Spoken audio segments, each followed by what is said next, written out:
Guys, welcome back to my channel. I hope you're having a fantastic day. Today is Friday and you guys know what that means. I'm going to be doing another subscriber requested video. You guys, if you didn't know that, you can use the hashtag SarahMakeThisVideo.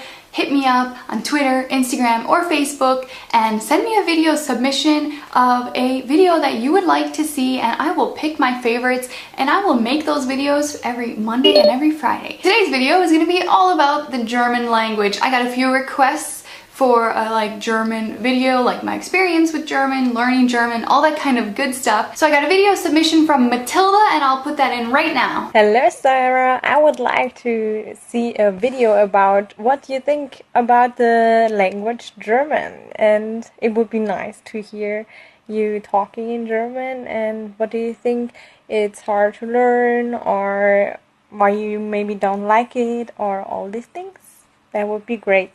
So I guess the best place to start is my whole experience learning German. So in my senior year of high school, I knew that I was going to go to Switzerland for college, so I started taking level 1 German in my senior year. So I was 17 years old and I was in class with a bunch of 13 and 14-year-olds, which obviously the age difference is not that big, but when I was 17 I thought wow, I'm with a whole bunch of kids in this German class, and that's where I learned basic. I mean, I don't even want to say I learned anything because you guys know how it is in high school. I'm sure a lot of you took high school Spanish and you can hardly say anything in Spanish anymore.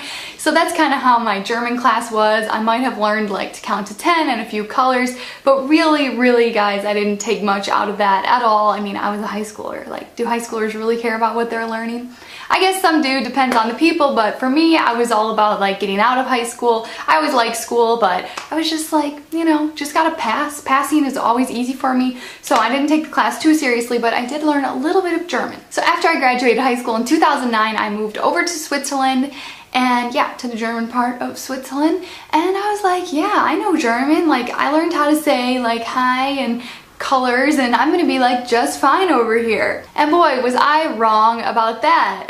So for me, learning German was much harder than I anticipated. Probably the young, naive 17-year-old that thought I could I don't know, do anything. I had a rude awakening. I'll tell a little story of my first experience. So shortly after I moved to Switzerland, I realized that I'm gonna need to get a job because it's very expensive to live here. So I walked to a nightclub that was close to my house one day and knocked on the door and said hi, and all in English, I was hi, I just moved here and I need a job and I have bartending experience, which I really didn't, and yeah, I would be really good at this job and stuff, and I don't know why, but for some reason they hired me, and I started that weekend, and oh my gosh, you guys, it was kind of a disaster. So I remember vividly on my first night, I show up, all my coworkers are speaking in English. To me, the owners of the club are speaking in English. Everybody loved to speak English at this particular bar because they thought it was cool, or they liked America or Americans, and they just were super happy to speak English with me.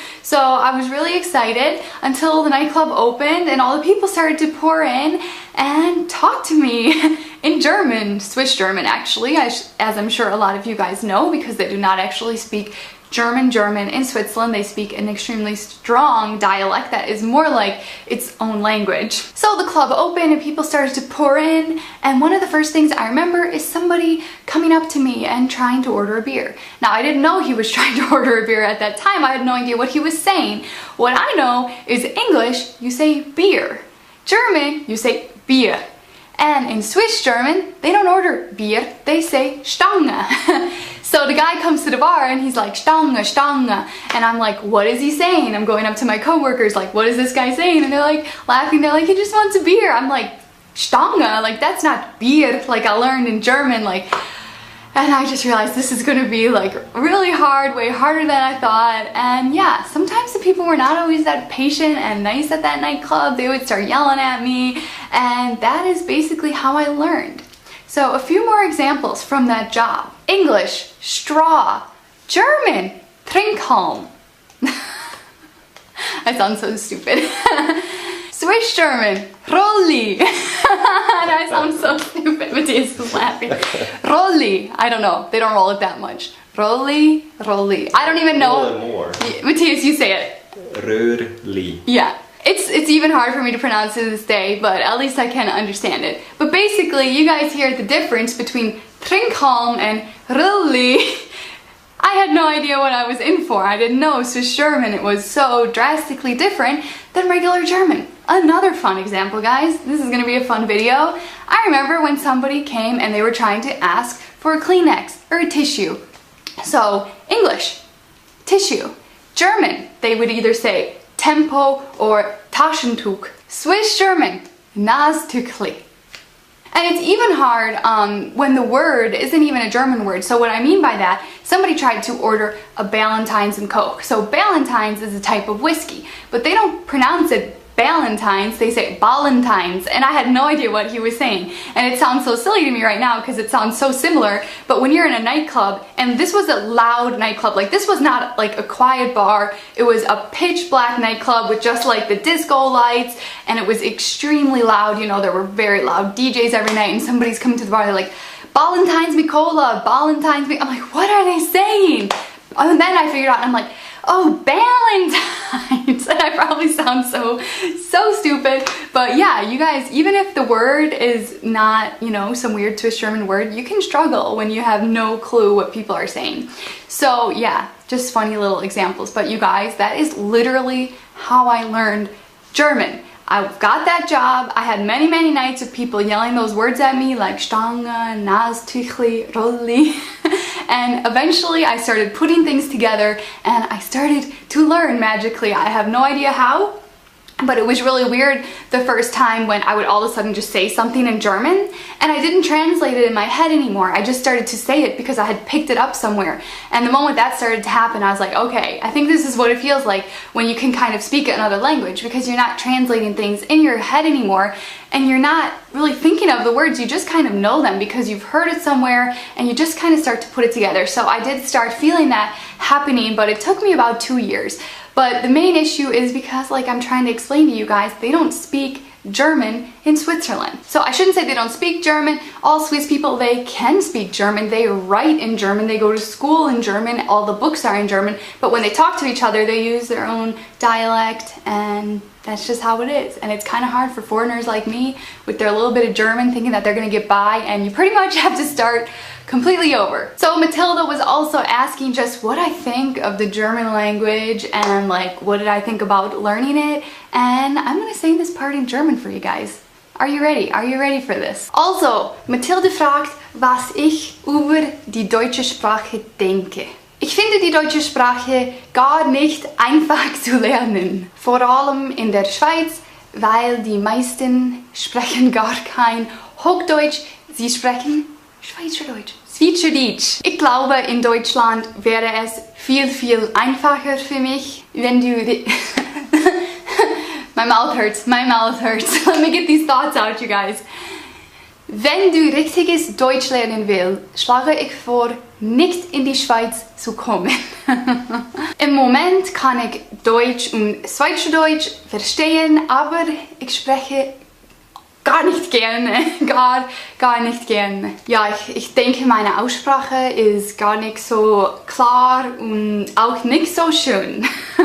So yeah, those are all my thoughts. There's my horrible accent. I hope you enjoyed that because I'm probably not going to do that again anytime soon. Like, my mouth, you guys, it's just like, I'm like struggling so bad with pronouncing words still. I think even after living 4 years in Switzerland, I had a really hard time with the pronunciation because it's just one of those things. And I know I pronounce everything wrong anyways because I learned German in Switzerland, so they pronounce everything completely different. So I just kind of feel like, I don't know, at this point, I don't know, guys, I don't know. But definitely, if you're thinking of moving to a foreign country, I think it doesn't matter what the language is. The hardest part is in the beginning when you're in that new country and you're excited and you don't understand what anyone is saying and you don't understand what is going on, and especially if you're in like a social environment. I personally felt like I couldn't show my personality, and I still to this day, I think people, they won't see my personality if I'm talking in German or trying to talk in German because I just cannot properly express myself. So at this point, I'm quite content just in my little bit of speaking abilities and understanding people, so I can sit, you know, in a room with people and, you know, get the jokes and understand what's going on and still have a good time. So typically what happens in my life nowadays, if I'm in a situation where everybody is speaking German, I will respond in English. So the conversation would kind of be, they speak to me in German and I understand, and I speak to them in English and they understand, and it sounds kind of funny, but that is typically how I handle situations where I have to speak German, because I don't want to be the butt of the joke. I don't want people laughing at me, because I know that's not nice, which, you guys, I'm not good at that either. Sometimes I still catch myself laughing at my husband when he makes a mistake, and I don't mean it mean at all, and I know the other people that would laugh at me, they don't mean it to be mean at all, but there's just, yeah, it just, you know, it's not good for your confidence at all. But don't let a language barrier keep you from doing anything that you're thinking about doing, because you will overcome it eventually. Hopefully you're in a country where they speak the official language, not some strange dialect, because that can definitely make it a little bit harder and makes it take like much longer to learn. But again, these are all the kinds of things. You can't let them scare you. You can't let them stop you from doing what you want to do in your life. But yeah, German, guys, German learning in Switzerland, I wouldn't say I recommend it, but I wouldn't say don't come to Switzerland because of it. It's just, it's rough. It is really rough. So thank you so much, Matilda, for the video request. Don't forget to send in your requests. Maybe you will be selected for Monday's video. Make sure you give this video a thumbs up. Comment down below your favorite language. If you could speak any language, what would it be? I love you guys so much, and I'll see you tomorrow. Bye!